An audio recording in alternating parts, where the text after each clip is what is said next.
All right. Well, greetings and salutations to everybody out there in YouTube land. I'm your host once again, Dan Thornton. And you know what? You're probably wondering if you haven't watched Lions Talk Live before. Is this guy a fisherman? No, I'm not. I just got a head cold and a body chest cold. So let me tell you, I'm doing the best I can with what I got today. I'm going to try to power through the show today. I even see one of my curtains or screens, or excuse me, is out of place. So apologies. I guess we're falling apart here. But anyways, I want to thank you all for tuning in this morning to the morning show. Yes, we might be a little out of sorts today, but we're going to power through it and get the show out to you. All right, a couple things before we get in the meat of the show. If you haven't yet subscribed to Lions Talk Live, please consider doing so. I'm trying to really make a push before kickoff this weekend to hit 5,700 subs. We're about 100 and 15 or so, something like that, subs away. So if you could do your part to help out, I would be incredibly thankful. Also, if you enjoy the content, hit the thumbs up button. All right, one last thing. I'm trying to get through this quickly. If you are unaware, outside of being a coach, a YouTuber, etc., I am a realtor, have been for a really long time. I'm one of Zillow's premier agents, so apparently they think I'm one of the top 5 percentage of realtors in the country. And I'd like to use all that experience plus hopefully abilities to your behest to save you some money on either the purchase or sale of property anywhere in the great state of Michigan. You see my number on the screen. Feel free to give me a call or shoot me a text, 269-998-2384. All right. With all that being said, today I want to talk a little bit, obviously we're going to talk about the playoff game as a whole, some of the different nuances of it. But let's also try to analyze the coaches and how they're going to impact the game. We all know MCDC, Gambling Man Dan, whatever you want to call him. He is known to roll the dice a little bit. And his counterpart, Sean McVay, throughout most of his career, is the total opposite of that. That being said, this year he has made a little bit more of an adjustment. One could even argue a lot of the NFL has gone this way, to where you start getting past the 50, like the 45 or so, more and more teams are going for it. And the Rams are no exception to this. Where does this, or how does this impact this game? I think there's a high probability, after doing even more film review on both teams. Let's be very fair. Both defenses are a little suspect. Both defenses can absolutely get gouged. I knew the Rams played zone defense, much like the Lions have throughout most of this season. And the Lions, the first 75% of the season, they almost played exclusively zone coverage, much like the Rams. The Lions have gotten out of that in recent weeks, or the last month, as you're all probably aware, as we've gone to more of a blitzing or attacking style D. And because of that, we've led to a lot more interceptions, turnovers, and sacks, even coming from non-traditional places. So secondary blitzers. The Rams, their secondary, I guess you would say it's about on par with Detroit's. There's nobody you're going to put out there. Detroit's probably got the advantage when it comes to playing man-to-man, but the Rams do not do a good job in man-to-man. They do not have, I'd say, 2 or 3 guys in the secondary that you really feel comfortable repeatedly asking to cover somebody one-on-one. That being said, even when they play zone, you'll notice a trend. If you watched, I've gotten through about half their games now. I'll try to get through a few more, but I think you start getting through about half the season, especially if you space it out every couple of games. You see tendencies with teams. What I can say is you see a lot of the same problems they have in zone coverage that the Lions had last week, as an example. Miscommunications, breakdowns, and guys getting wide open, especially down the sideline on the back half against the zone. The Rams struggle with that. That also being said, the Rams, while they've gotten some sacks for sure this year, they're inconsistent with their pass rush. They are going to have to blitz to disrupt the Detroit Lions offense, in my opinion. And the more they have to blitz, the more they're taking out of secondary coverage, which means this offense for Detroit really does have the potential to score, I think, 30 to 40 points. This game's going to come down to, I think, whoever just basically turns the ball over. You turn the ball over a couple times, you're probably losing this game. I just don't see either team, and me just trying to be as neutral as possible, just as analytical as possible for you guys. I think that's going to be the difference of the game. I think we all know the Rams' special teams aren't great. The Lions are much better in that department. The offenses, I'm going to say this, I think they're a push. I think both teams can run it. Both teams can pass it. I said this when this trade happened between Stafford and Goff. I don't really think they're that dissimilar. They do have some different ability levels from a physical standpoint. But at the end of the day, I don't think there's a huge difference between player A and B. And then it really comes down to defense. I do believe Detroit has a little bit more firepower on the defensive side overall. Now, is that saying on a scale of 1 to 10, Detroit's defense is a 7 and the Rams are a 6.7? Yeah, I think it's pretty minute, but I do think the Lions have a little bit better overall defense. So the factors to me in this game are going to come down, like you saw from the thumbnail, the head coaching experience and decisions they're going to make in duress, and that's going to happen a lot this game. So can MCDC, Gambling Man Dan, Motor City Dan, whatever you want to call him, can he show that he has grown over these 3 years to put his team in consistently the right situation over and over? Because I think it's going to be fine, minute details like that are going to probably end up being the difference in the game. All right, let's go ahead and get to the comments section now that I've given my monologue speech. And please forgive or bear with me during the my voice and some of this. Jason, greetings and salutations. Ragnow, Decker, and Glasgow did not practice. Are we to assume this is rest? And my anticipation is, Jason, yes, it is. Ragnow, I think we all he gets veteran rest days because of that foot or toe, I should say.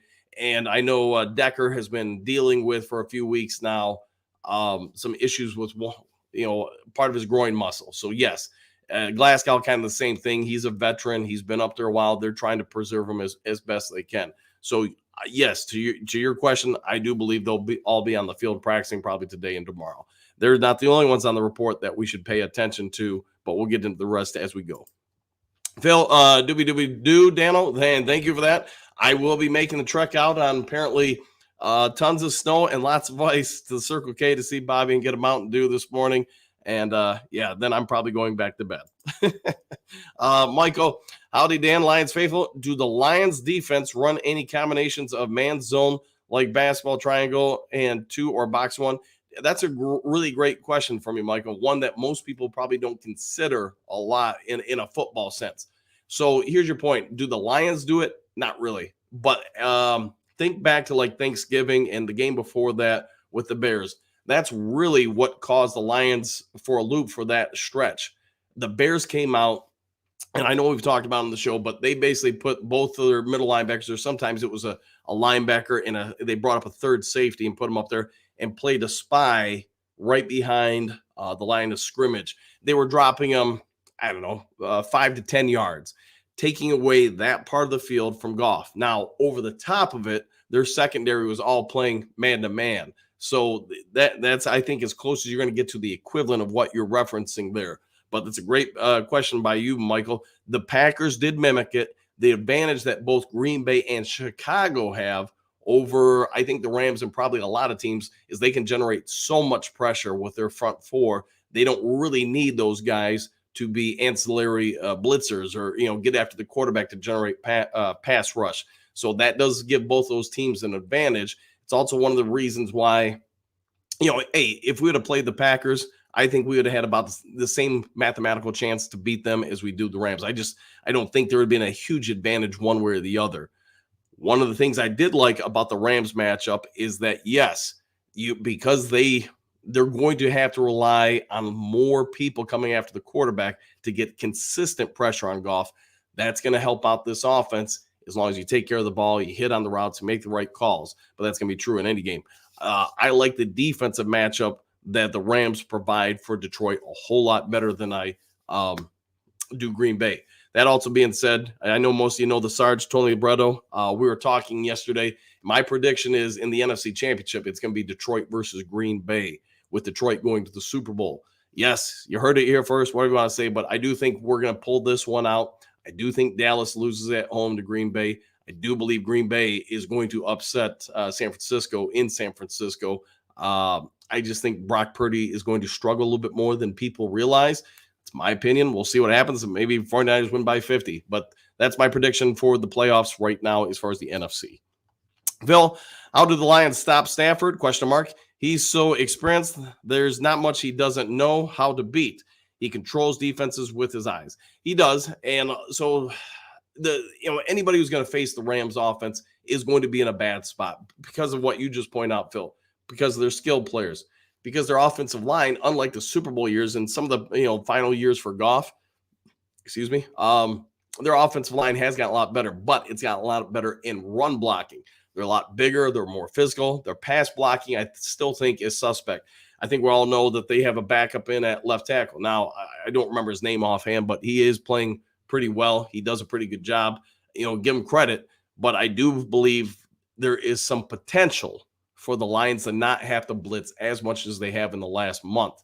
That being said, I'd still send the house after him and say, hey, you're going to have to make the right read, the right throw while getting hit.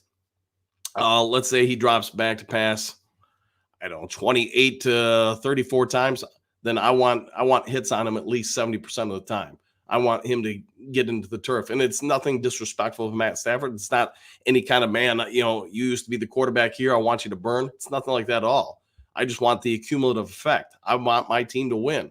I want him to start throwing errant passes faster than he wants to, off-target passes that lead to interceptions or turnovers.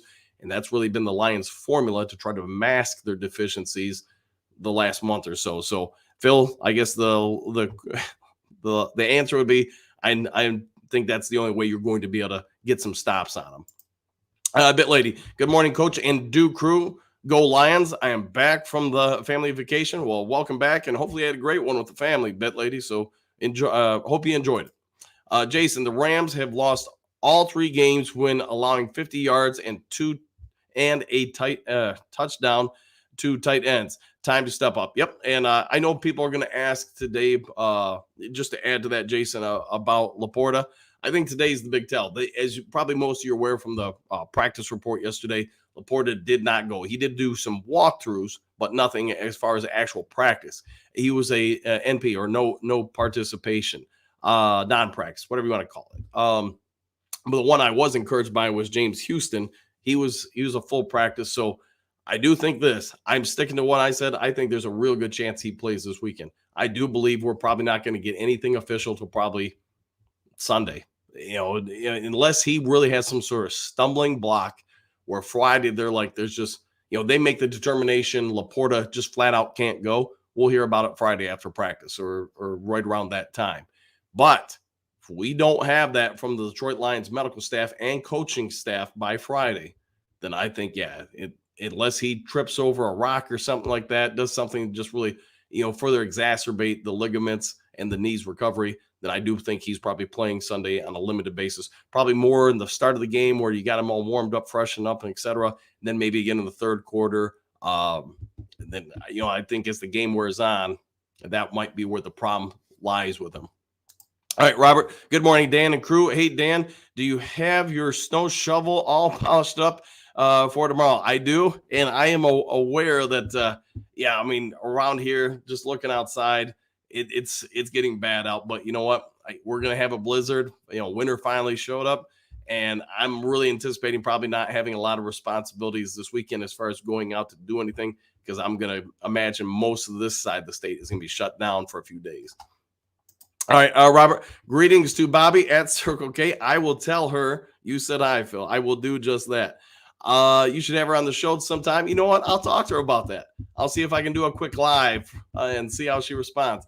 I'm not going to force her to do it, but if she's up to it, why not, man? Why not? I've done a few shows, if you guys remember the summer, from the Circle K parking lot.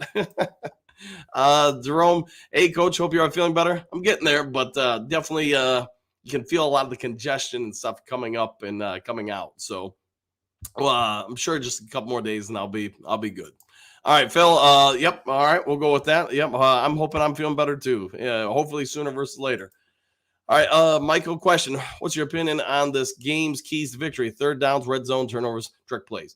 I really just think it's going to be ball security. I don't think, and maybe I'm wrong, but I know some of you guys talked about it yesterday where maybe it's a Denver type game. Maybe we just come out and we shut their offense down. That is possible. Maybe we match up better than I'm anticipating. Maybe the ball bounces our way. I do think that, we're going to be able to get hits on Stafford. I do think we're going to be able to really limit their running game. Doesn't mean we'll stop it, but I think we'll be able to limit enough where you've noticed this year, they're trying to have Stafford throw less. They're trying to have more balance between the run and the pass. I think some of that's because of his injury history in recent years.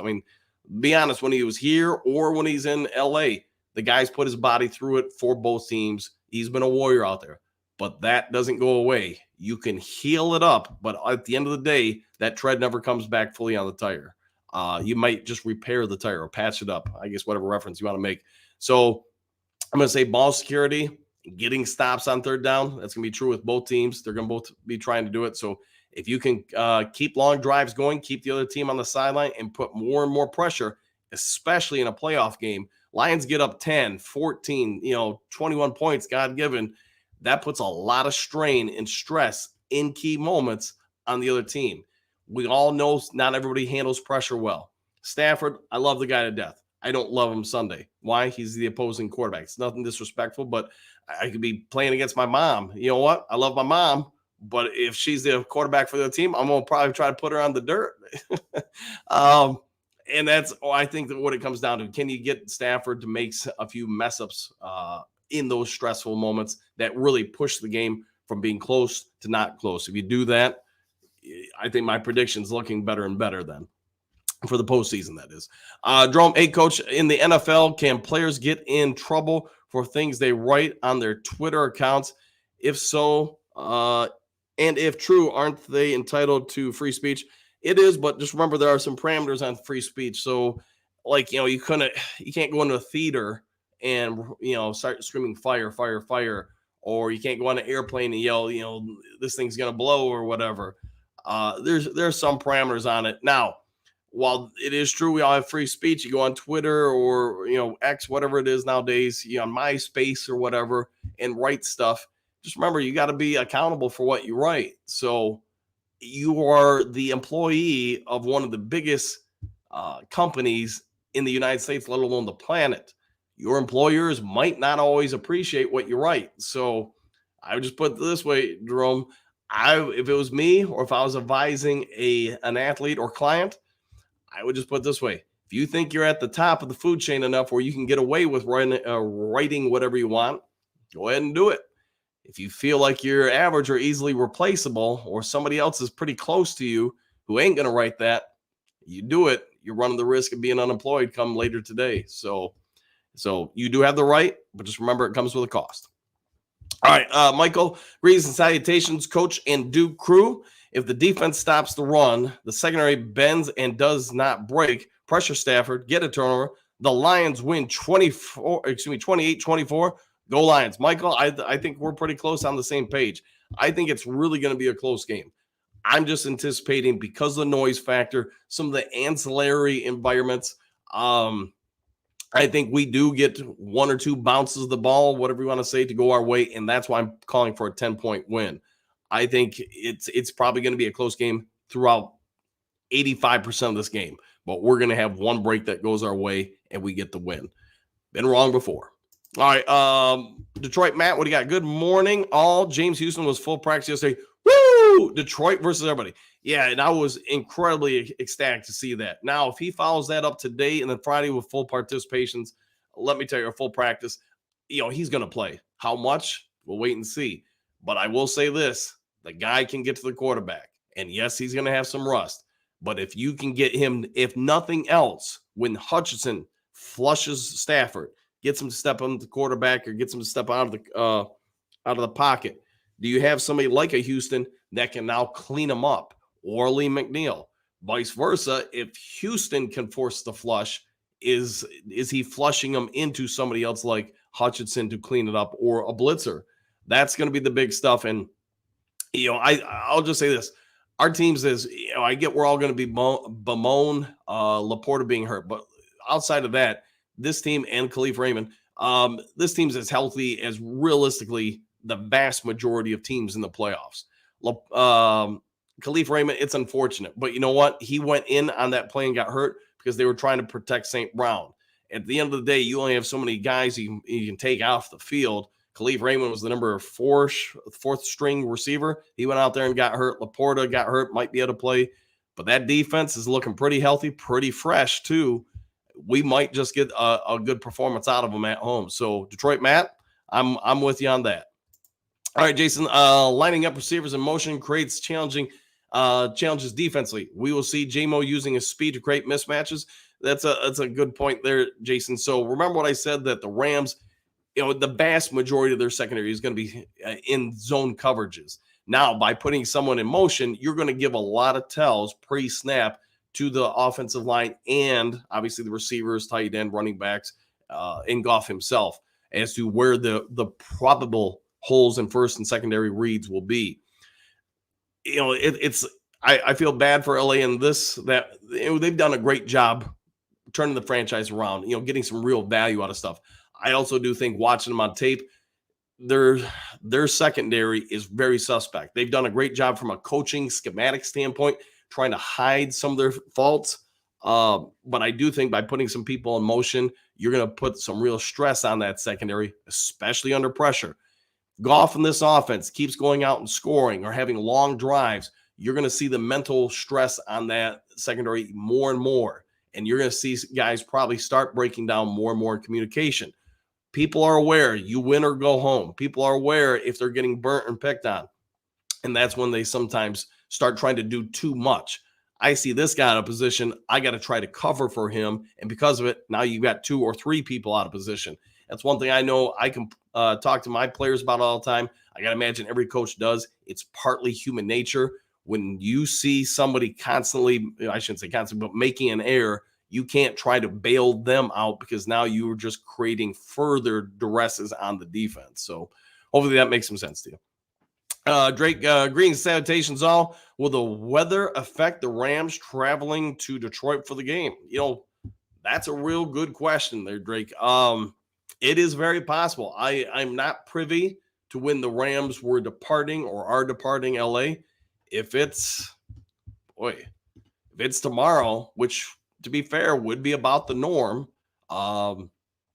They could be flying into some real adverse weather. Then, of course, when they land in Detroit, they could, really, if the Detroit area really gets hit. Sorry, guys, it's getting hot under my hat here. They could be almost like hotel stuck and bound for Friday and Saturday. That's a lot of time to get cooped up, and then Sunday, you might not be getting a lot of flexibility or movement in the players. No joke, that could be a factor. That's a great point. If anybody's able to, just because I can't do it on the broadcast, could 1 or 2 of you guys look and see if there is any information when the Rams are departing for here? If they're leaving today, it probably helps them out, even though I know they got to fly through some of the adverse weather. But that's also another day they have to stay in hotels. And that is a great question. Thank you for that. Jerome, good morning, Coach. If your team lose, do you always take the full blame? No, we take it. Coaches, players, everybody. To me, I always use the example. I don't want the team to sit at a table where you have, a mom and dad, basically, or 2 people in charge. I want it to be a round table so everybody feels equal. And that's what I want on teams too. It is a dictatorship. One person ultimately has to make all the calls, but I want everybody to feel like they have a say. I also want to teach responsibility, growth. So hope that helps, man. Kurt, Drake, that is a fair question. Yeah, about the travel plans. Yeah, so if you guys can, let me know. Eduardo, would you consider opening the game up how Houston opened up against Indy with JMO? And how would you attack the Rams defensively and offensively? Just because I know they're going to play so much zone coverage, unless they really do something they haven't done at all this year, which I would probably say in the playoffs, you're probably not doing that to start off. I would use a lot of motion crossers with St. Brown, Jameson Williams. I'd probably do a lot of flat routes also with Gibbs, Montgomery. You could maybe have somebody go up the middle too, like on a delayed route from the running backs. But really, that secondary, I got to imagine, is going to do what they've done all year and just try to keep people in front of them. So just matriculate the ball down the field, slowly grind it down the field. You could come out being uber aggressive depending on what type of zone they're going to run, what seems to be their norm, because they are aware of their deficiencies in the secondary. They're going to play a bunch of too high safety. They're not going to, at least so far this year, they mostly haven't masked that. Now, sometimes they do bring the strong safety up, but then as soon as the ball snaps, he's dropping back. On the outside the sidelines, they're having him go in and then back out. So they want to give the read that the out routes or up the field routes are open, but then those guys are quickly, as soon as they step in, they're going with receivers long. So the underneath routes should be available. If they change that where they go single high safety, and then you get the sense the corners are jumping on the flat routes, sort of like Green Bay or Chicago was the second time we played them both, then yes, then you need to be releasing guys down the field and being aggressive early in this game, because you know what? You've got some shots there. You've got some real potential to hit some game-changing plays. And if you hit one or two early, a secondary and a defense that already isn't great now gets, happy feet, whatever you want to say, you could really have them on the ropes. All right, Jason. Oh, hey, Jason, thank you for all you do. Great show. Thank you for that, Jason. Thank you very much. And you know what? I will make sure Bobby gets a tip today. Thank you for that very much, man. Appreciate it. Drome, good morning, Coach. When you send a play in to the QB before the snap and he sees something else, do he change the play or run the original anyways? Depends on where you feel like your player is with experience in reading the defenses. I would say at the college level, especially if it's somebody who's not a freshman or a red, you start getting like, upperclassmen level. They've probably seen enough. You've probably groomed them enough where, yes, I would give them the ability to make adjustments. Now, if they start tripping over themselves, making the wrong adjustments or, changes, then we might have a conversation about it. But no, if they've got some experience, I'm letting them go with it, because you've got to have faith in them, and you've also got to establish that you believe in them as well. Robert G., I'm wondering the same thing. Not sure, but would you think they would come in on Friday to do a playoff game? Great question. Yeah, Robert, I think it's a phenomenal question. Typically, they come in on Fridays. Typically, Saturday is a walkthrough for them. And then, whatever the rest of the day, positional meeting coaches, with the coaches, things like that, small nuances. But with the weather factor, could they be coming in on a Thursday? If they do, again, that's just another day of sitting around, hotel bound. You don't really want guys going out, to the casinos and stuff. Let's be fair. You could maybe go taking I don't even know if the Pistons play Thursday or Friday here, or the Red Wings. You could go do something like that. But the point being, it's a lot of time just to be sitting around and being, not the most active. And you're on the road while you're sitting around in a hotel room and, making do with a lot of your day. It does have an effect on players. It does have an effect on coaches as well. The advantage to being the coach on the road is, you're so programmed to be on that laptop or whatever, trying to analyze film or whatever, that, and your tasks are more mental and emotionally based. Players are more physically based. Yeah, sitting around all that extra time would have an accumulative effect. I think it's a great question. Kelavi, good morning, Duke Crew. Good morning to you too. Mile Marker, good morning, all. Can Brian Branch stay on Puka Nacua? I think he can. It's going to be a tough matchup for anybody in the secondary, though. Him, Cooper Kupp, it's not a great matchup, like I was saying early in the show. Neither defense is going to be in great positions. If you can do something to get, one or two turnovers, though, it's probably going to be the difference in the game. All right, Michael, way to go, Jason B. Thanks again for that, man. Thank you very much. Boo, good morning, Duke Crew. I like Coach Campbell as a coach and leader, and he seems like a good man. I don't know the other guy much. He doesn't seem as good as MCDC. I've talked about it before on the show, where I think MCDC isn't really an offensive coach, a defensive coach. He is kind of like you alluded to, Boo, motivational guy, leader, someone who galvanizes a room, gets everybody to, go in the same direction, whatever, row the boat, whatever you want to say. McVay is much more of an offensive coach, X and O's, analytical based. That's the core of his personality. He is an analytical personality type with some alpha, or if you want to say driver personality traits. MCDC is more. What I'm trying to say right now, I can't think. He's more of a passive guy. Now, it doesn't mean he doesn't have aggressive tendencies, but he's more of the guy that's going to get everybody on the same page. He's more of the oh boy, I just can't think this morning. Sorry, guys. But I think you guys get the point. I'll move on from it. AJ Buchanan, Coach Dan, I just want to say it turns out you coach a friend of mine's child. Congrats on your team's success! Exclamation point. We've been reading about them a lot this year and did not know that was you until run the ball. All right. Until she pointed that out. You look too young to have coached 34 years. Yeah, I've been lucky. I've coached a long time and had some real good kids to coach. So yeah, the team has had a ton of success this year.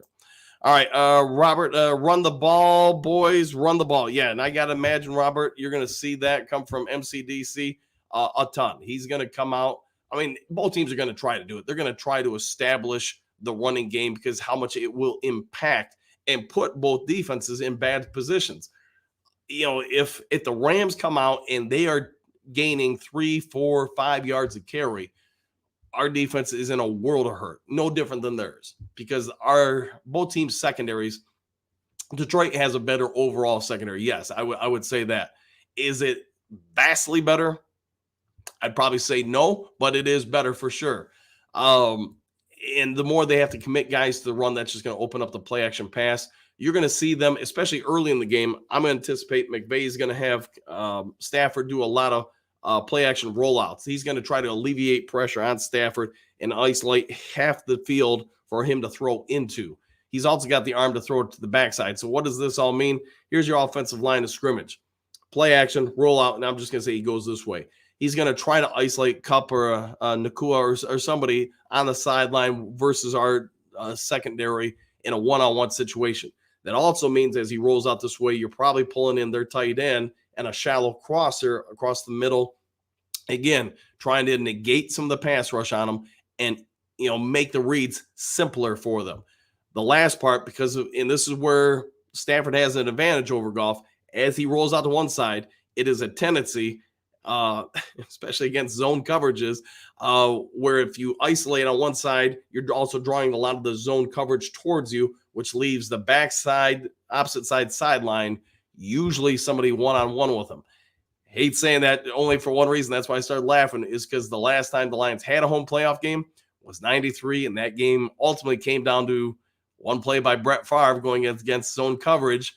Play action rolled out to one side and hit Sterling Sharp, of all people, the all-pro wide receiver, deep down the opposite sideline, where I don't remember, don't hold me to this, I think it was Ray Crockett, let him go because he didn't think there was any way, Favre could throw it that far or to him, and he did. So there's a little history lesson for you in your morning show as well. All right, AJ, okay, I think we already got this part. Robert, certainly greetings and salutations, and back at you. Jerome, hey, Coach, why do it always help when the fans are quiet for the offense and not the defense? Do they need to hear as well? You're being quiet for your offense so they can make adjustments and hear. That's a good question there. You're being loud for the opposing offense, so it's a whole lot more difficult and challenging for them to make any line adjustments, receiver adjustments, change the play, etc. Good question, man. Unskar, good morning, Dan. Rams' recent success makes me worried. Hope our secondary can step up and lock those receivers down. Go Lions. And it's a legitimate worry. Our secondary has not played well in the sense of the amount of yards we've given up.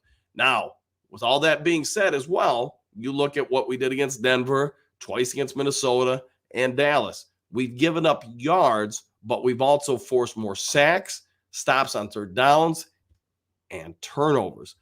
I think you're picking your poison if you're Aaron Glenn, what you're going to do. You can go back to what you did early in the year, trying to play the bend but don't break, a ton of zone coverage, keep everything in front of you. But what I think Aaron Glenn ultimately said is, we can keep doing this, but everybody's going to keep nickeling, diming us down the field. And there's just not much we can do. Or we can roll the dice. You're still going to get some yards. You're still going to get some plays on us. But we're going to get some sacks. We're going to get some hits on the quarterback. And we're going to get some turnovers. And really, let's be fair. In each of those games I just mentioned, that was ultimately the difference in the games, generating the turnovers and the second longs, third and longs, etc. Hopefully they start doing a little bit better on 3rd and 20 or 3rd and 40, where they can stop people and not just let them get the first downs. All right, Southwest, Rams receivers are very good. but they are not the speed burners the Lions have faced in the last 3 games. Any chance we will see them jam the line of scrimmage to throw off timing? There is some chance. And to your point, yeah, they're not the biggest guys. They're not flat out burners, kind of like, Jameson Williams or CeeDee Lamb or Jefferson or whatever. So you do have a good point with that. There's some chance with it. It just doesn't seem to be Aaron Glenn's forte to want to do it. So I wouldn't expect that we'll see a lot. All right, Michael, praying the Lions coordinators make adjustments early and not wait until the fourth quarter. Yeah, me too. And we've talked about it for over a year here on the channels, that to me, the biggest problem with the Lions coaching staff is just their inexperience as coaches. Now, with that being said, you can see the differences this year versus last year, and that they're making in-game adjustments far faster. It's still not something they're great at, and now you're going to ask these guys to do it in a playoff game with playoff pressure under as much stress and duress as you could possibly have. It's hopeful that they do a better job with it. I would just say we all need to probably just have some realistic expectations. Clark Griswold at AJ Buchanan. I've read up on him a bit. Over 1,400 or something like that career wins. That's incredible. Yeah, I've had a pretty good long career. All right, Matthew, greetings and salutations. Good morning, everyone. Good morning to you too, my friend. Hopefully having a great one. Mike, coach, looks like our whole old line was out yesterday. Injured or rest. Rest is my opinion. All right, Southwest, love what Jared Goff said yesterday about wanting to win for the city of Detroit. I want the Lions to win this game as much for Goff as for themselves and the fans. Yeah, 100%. I mean, make no mistakes about it. He goes out and gets this win. This team goes out and gets this win. I think it's probably at that point you can get a shovel, go somewhere out on Woodward Avenue, dig up some concrete, and bury something that says same old Lions. Put it down there because that's history at that point. So small. Good morning, all. Anyone else wish it was Sunday already? Yeah, I got to imagine a whole lot of people just really excited for Sunday night. Mile Market Bit Lady, that sounds nice. Hope you all had a good time. Yeah, and hopefully Bit Lady had a great time on your vacation. Ed, good morning, coach. I was really passed off yesterday when I was attacked by a Bears fan. Sorry, I had a cough. For asking a question that me and Chicago neighbors had been talking about. What was the question? Sorry if I missed it. And sorry that somebody attacked you about it. Sorry about that, Ed. Doug, along me. Yes, for Sunday. Yeah, I think everybody's waiting for Sunday night at this point and very excited. Moonscar, did anyone see the Goff hype video that will be played at the game? It's pretty sweet. I'll have to check that out. I have not seen that yet. Matthew, we need prayers for healing and protection for our Lions. This will be a battle Sunday. We don't need any more injuries, and the ones who are need to heal. Praise the Lord. Heal our boys. Yeah, and I think we're going to get some good news. We'll see, but that's where I'm thinking. Jerome, Dan, coaches cover their mouths, but is it really possible to read lips from other sides of the field? Yes. And what you also need to consider, Jerome, is that everybody's going to watch these tapes. I'm going to scout you this year, 2 years from now, whatever. Coaches are uber obsessive. They're all looking for nuances, small little advantages. So to your point, yeah, they're going to watch on replay. They're going to watch on the field. It happens. And yes, if you can get even the slightest advantage, you're probably going to try to take it. Mile marker, Moonscar Blade. I'd like to see that. Where is it? Okay. Yeah. And the video. Yeah. I'm not privy to that. Jason, the Rams have so many plays out of the same look, shifts, motions, defense, and pressure will be key. I agree with that. Yeah. They do a good job of masking things. Southwest, Stafford uses his eyes well to deceive secondary, which places at a premium on focusing on who they're covering rather than Stafford's eyes. And that's also sort of like Jason was saying, Southwest. That's also why I think you got to constantly get pressure on him just to, he's going to get his passes. He's going to hit some things, but get it out there to where he can't manipulate as much with his eyes and et cetera. David, good morning, Dan and Duke crew. Can't wait for game day. Yeah, it's growing, right? We've only got a couple more days, but yeah, I think we're all pretty stoked for it. All right, Ed, no question should be called a dumb question. I've asked many opinions on here, and you, coach, have been very good explaining them. Thank you. You are why I listen to this chat. Hey, glad you enjoy it, man. And if somebody was rude to you, man, just don't pay any attention to them. If somebody's like that, that says more about them than anything else. So, yeah, you can't worry about that, Jazz. All right, Southwest, load the box, stay in your lanes. Don't be decisive by moving parts. Hit sack Stafford as much as possible. I agree. You get those accumulative effects there. All right, Bit Lady, the Lions are going to choose their poison on D, deciding if they're not going to let them beat us, Coop or Nakua, with the intention of shutting them down the rest. That has been the D's MO lately. Yeah, I would agree. And my guess is, and I mentioned it a little bit yesterday, I'll say it again today, I'm blitzing the heck out of Stafford and stopping the run on my way to the quarterback. That would be my approach. T-Born, I think our O-line will be one of the biggest factors in the game, 100%. If you can, like I said at the start of the show, the Rams front is not bad. It's not great. It's not bad. If your offensive line can hold up on them and really limit what they can do with just that front four, I think you've got something. Yes, Donald's going to get doubled, as I think he should on 99% of plays. But that also means you have enough faith in these guys to go one-on-one other spots, or maybe you have somebody do, chipping on the release or whatever. But that's where I'm thinking you're right, T-Born. If the line holds up, you're generating rushing lanes. You're putting more pressure on their secondary to have to come up more and more. And now you can hit them with a lot of Goff's favorite type of plays. All right, Ed, sorry, everyone, for this reaction. Moving on. I just love my Lions for 73 years. Yeah, you're totally fine, man. Say what you need to say. But like I said, don't let somebody get to you just because they want to be rude like that. So don't let them win. How about that? Southwest, Lions defense has given up 17, 24, 20 points in the last 4 games. If they can do that this postseason, I like their chances. And I would agree with you. I think if you hold the Rams to any of those numbers, you're probably winning comfortably. We'll see if I'm right. Jason, did you shave your head for luck? Nope, I haven't done that yet, man. Just trying to help with the head cold, doing what I can. All right, Angie, hoping Goff has a great game. He was kicked to the curb by the Rams. Come on, Goff, make a statement Sunday night. Yeah, and I'm going to guess, but I don't know.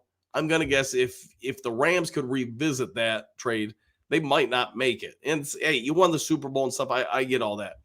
But again, I just don't think there's a huge discrepancy between Stafford and Goff. There are some ability differences. That I agree. But as far as the overall product that they both put out, I don't think there's a massive difference. So you gave up whatever the age difference is, I'll say 7 years, and you gave up quite a few, what ended up being quite a few different draft picks that changed the Lions franchise in a hurry. So food for thought. All right, Bit Lady, Coach, a little cold today. See you're sporting that hat. Yeah, I've got a bit of a cold yesterday and today, and hopefully it's gone by tomorrow or at least the next day. I'm ready to move on from it. Joseph, blue hair like Amara. Yeah, that maybe I need to do that. That might be something. Robert G, pressure keeps Stafford in trouble, and he will make bad throws and mistakes. Agreed. I agree. He's got a history of that, but most quarterbacks do, right? All right, Jets setter, what do you got? Why isn't it Sunday yet? Goodness, yes. They're making you earn each of these days, right? And hey, the good thing is we're one day closer. Michael, Dan, do you dye your hair like St. Brown? I had not considered it, but maybe I need to, right, Michael? Brother Ken, I've watched Matt through the years. If we don't pressure Matt, he can and will pick us apart. I agree. Yeah, agreed with that.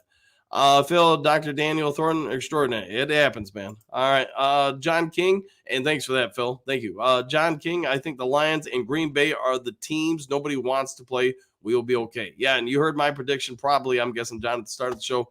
I'm thinking that, both teams are in the NFC Championship. But at least those are my picks. We'll see if that comes to fruition. Michael, hopefully Goff has better luck than David Craig on winning only one playoff game for the Lions. Yeah. And I think you mean Eric Kramer. Yeah. And Kramer did win us one. And I will never forget that game. Robert G agreed, Brother Ken. Okay. Where did you earn your PhD from, Dano? That would be Thomas Edison State University, or I think it was State College at the day, but now it's State University. That's in Trentonville, New Jersey, by the way. Brother Ken, don't sleep on Matt nor his receivers. This game is not a gimme. No, it is not. It is not by any stretch. Joseph, the Lions curb stomped the Rams. I think they got a chance, like I said, to win by 10.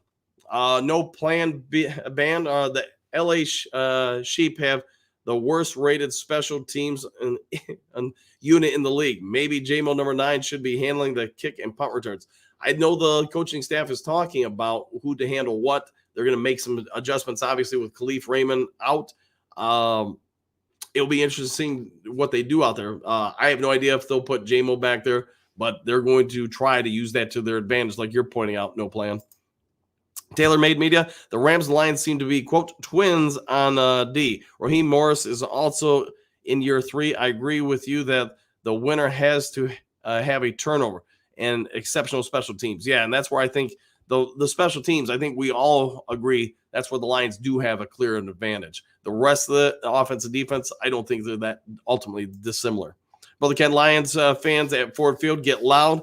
Make Ford Field loud like Arrowhead Stadium. Yeah, that would be, I got to imagine that thing's going to be just so beyond crazy and loud come Sunday. Southwest Lion, it seems like they put St. Brown in motion a lot. They do. But I rarely see Gibbs or JMO in motion.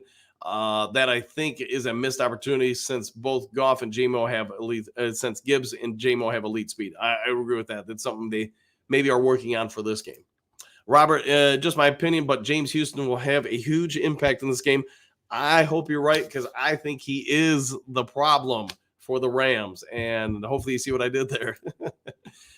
Julie, Dan, this is Julie Goff. Goff can do it, and can the coach Dan Campbell? Yes, I would think, yeah, they both have an ability to get this thing done, and I'm not betting against them, Julie. So yes, I concur. And Brother Ken, I have the feeling this is going to be a shootout. Eliminate turnovers, and we will win. Agreed. I think there's real potential for this game to get into the 30s, maybe even the 40s. So we'll see what shakes. Michael, why you dress like an undercover cop trying to score drugs? Because I've got a cold, man, and I am cold. It's like crazy. 1 minute I'm freezing, the next, I am burning up inside. So that is why. Brother Ken, get loud. That place is going to be beyond loud. All right, Southwest, Sutton, Brand, CD, Deuce, Iffy, and Joseph. That's a pretty decent secondary, and that's not even including Vildor and Dorsey. You are correct. It is getting better. Aaron, protect Goff, sack Stafford. I like the way you're thinking. Broski, Lions, Rams seems like it could be a shootout. I would agree 1,000% with that. Southwest, Aaron, exactly. All right, Brother Ken, let's see, another thing. Coach Campbell, keep your emotions in check. Yeah, I would agree. He's got to evolve beyond that. So I think you got a good point there, Ken. Joseph, Jared Goff's dad's name is Jack. All right, we'll go with that. Southwest Mile, Dan, that's quite the call. Predicting Detroit, Green Bay, NFC Championship. I could see Green Bay beating Dallas, but not the 49ers. I think the 49ers are on a mission after what happened last year. Yeah, it's just my call. We'll see what happens. I mean, dude, I could be totally wrong on this. I mean, who knows what could happen, but you got to make a prediction. You got to make a call. I'm going bold. There you go. Rufus, our offense will be our best defense. Run the ball, and hopefully the defense will have to get stops on a couple of third downs. Yeah. You get them on third downs, turnovers, whatever it is. You're getting a couple. That's probably going to be the difference in the game. Brother Ken, Coach Campbell, learn how to work the refs. Study Bobby Knight, Hank Stram. Ooh, that's a good throw back there. Hank Stram and Bill Belichick. Yeah, I agree with you there, Ken. Hank Stram matriculating the ball down the field. I will never forget that. JD next, Jack. Yes. Jack Campbell. Yes. Trump's Aaron Rodgers is the man. We all will be exposed. Is the man all will be exposed. We will see if you are correct that he will be able to expose it all. All right, Brother Ken, Jason, great stat about the tight ends. Yes, I would not have known that. So thank you for that, Jason. All right, Jason Perry, hopefully we step up. Yeah, I got to imagine this is the game to do it, right? Ayersville, yeah, all three got rest day last week. Yes, I got to imagine that's all they're doing is just trying to keep him as fresh as possible. All right, Trump, Jimmy Kimmel is bottom of the barrel. All right. I don't know if I've ever seen one of his shows. Brother Ken, DBs don't jump the route. Stafford is a trickster. Yeah, that would probably not be ideal. Southwest MCDC has been sounding pretty pessimistic about Houston's chances to play. If he's healthy, I think you've got to put him in there on passing downs. I would agree. I think, yeah, he'll be out there on any kind of like second long, third long. All right, or Robert, Dan, I think you should really reconsider tackling your mom to the earth. Stop that. Yeah, my mom would probably beat my butt, man. She's almost 90, but she's still very feisty. We'll put that way. JD Kimmel sure is correct. All right, Moonscar, Dan, diet or regular do? I do a mixture. Go right to the fountain. It's got to be half diet, half regular, but only from the fountain. I can't drink it from bottles. All right, Jason, Robert Yankee, you're either on something or on something. All right, you got options, right? Trump, they don't like pesos being exposed. All right, we'll go with that. On two, all right, something's happening here. JD, Bill Belichick done in New England. It might be. Remember again, AG has a nimble mind, be able to make adjustments quickly. Yes, I agree, and he's really shown some growth this year, in my opinion. All right, Robert, the First Amendment applies to protections from. Oh, okay, let's leave politics out of this. Let's keep this around Lions and sports and maybe Mountain Dew jokes. The smoke, go Lions. The smoke, I want to see Stafford pancake, old school 1985 style. That could happen.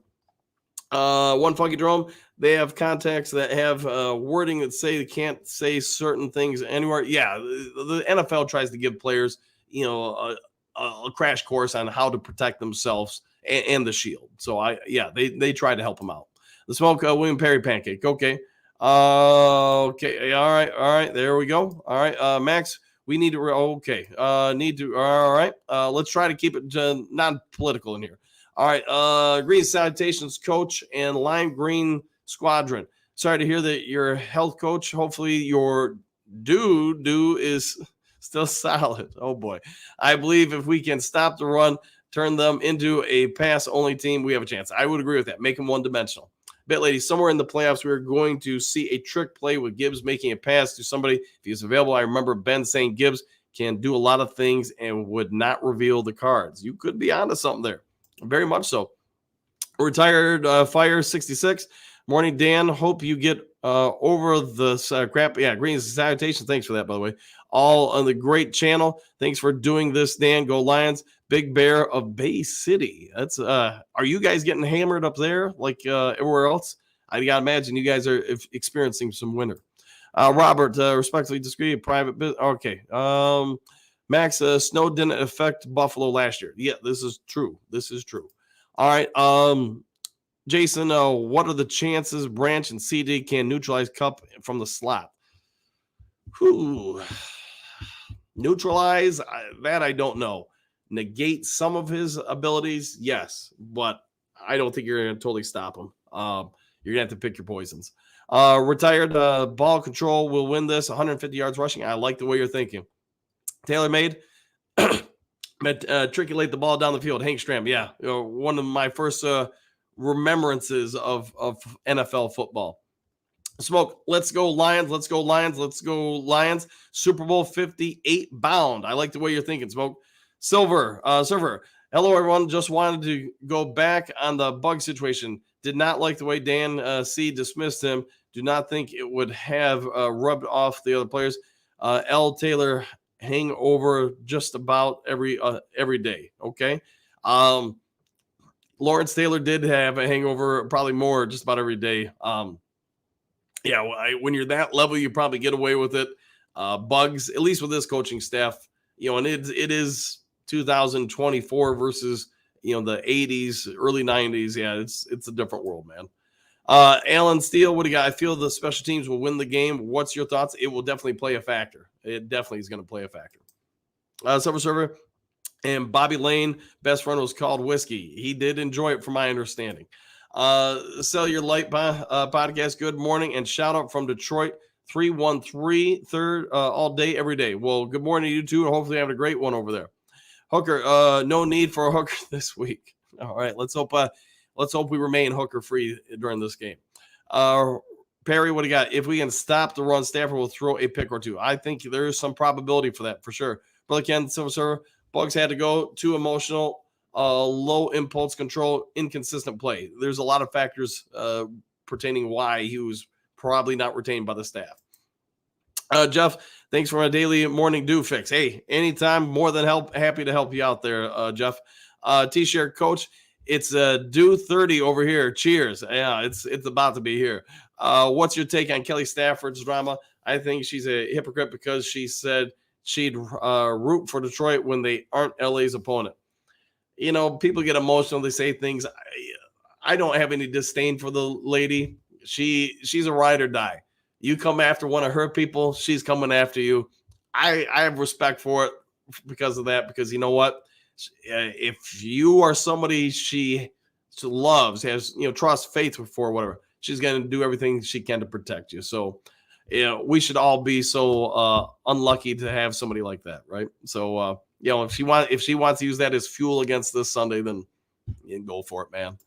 All right, Jeff. Hey, well, thanks for that. Thank you very much for that, Jeff. Man, I might be able to get 2 deuce and a hot dog today.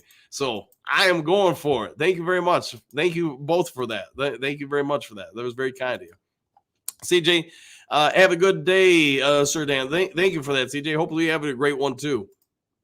Bit lady, T-Share seems too much of a drama queen, expecting special treatment. Stafford wanted to go as well. It was a mutual split. It was, and he did request the trade. So it's a business. In the end, they did what they felt they needed. Agreed, 100% on that. Bit lady, we should not have to make adjustments in conveniences for them, especially if the shoe was on the other foot. I don't see Goff's fiance getting a suite in L.A. Handed to her for a playoff game. Nope, I don't see the Rams doing that. To be fair, I don't know if I've ever heard anything out of Goff's fiance or wife, whatever she is now. So if she talks much, I'm not at least aware of it. Joseph, what do you got? Sterling, hate that guy. Yeah, Sterling Sharp. Yeah, man, I thought we had that game. Silver Surfer, Jim Caldwell never spoke about players, good or bad, never fell into that trap of talking about players, a trap in which MCDC falls continuously with his players' reports. Let it go and protect players. Every coach handles it differently for sure. 100%. Joseph Wright, Campbell's terrible. All right, here we go. Bet lady, Silver Server, when did DC make negative comments about bugs? Please share a video. All I have ever heard is more deflection and basically saying people need to do the job respectfully, etc. All right, JD, Bit lady, faux show, get him. All right, Silver Surfer, when Stafford had to win at Ford Field, he didn't. Now that we hope he loses, who knows, he might light MCDC and the Lions up. It's possible. I mean, they've got an offense. He might be able to do some stuff. So we'll see what shakes. My 1,400 wins. Why did you stop coaching? I'm still coaching, just no longer professionally. So I just can't do it for fun now, man. All right. My Donald won't be doubled. We'll see. You pay attention to the first couple of drives. See what kind of assignments, Fraley's put on the offensive line to go out there. To your point, if they're not doubling Donald and he's not getting penetration, kudos for us. I won't be complaining if we don't have to spend 2 guys on him. All right, a couple more here, man. I'm starting to run out a little juice here. Silver Server, Bit lady, he was pissed and demised him, basically saying good for him and for the team. After that, he proceeded in glorifying Bruce Irvin. I know what I saw and do not like it. Okay. Perry, when Goff throws off his back foot, he's going to throw strikes down the field. He does do that sometimes, yes. Let's see. Paul, born in 88. I haven't seen this excitement for an NFL game in my life. Yeah, and it's just crazy how much the Lions playoff home game, or excuse me, this particular game, the tickets are selling for. I mean, it's just never been seen before in the whole NFL as far as for a wild card game. Hope nobody boos Stafford. He's going to be the opposing quarterback, so I'll be fair, Silver. I think some people are going to, but it's not because they don't like him. It's because he's on the other sideline. Bit lady, Silver Server, I know the presser you are talking about. I think what you are saying is that since he talked greatly about Irvin and did not the same for Bugs. It was more of what he didn't say. It could be some levels to that for sure. All right, guys, I'm gonna cut it off here. I'm starting to feel like I'm losing some power and probably need to go hit the facilities. So without having to do that on air, I'm gonna go ahead and cut this one off here today. Hope you all have a great one. If there is some sort of breaking news later today, I don't really have a whole lot going on, so I'll try to hop on the mic if I'm not taking a nap or something. If you're new to Lions Talk Live, or if you haven't yet subscribed to Lions Talk Live, please consider doing so. Trying to make that push to get to 5,700 by kickoff Sunday night. If you could help out with that, I really would be thankful. If you like the video, hit the thumbs up thingy. Otherwise, I'll see you guys all the next Lions Talk Live. Take care, everybody.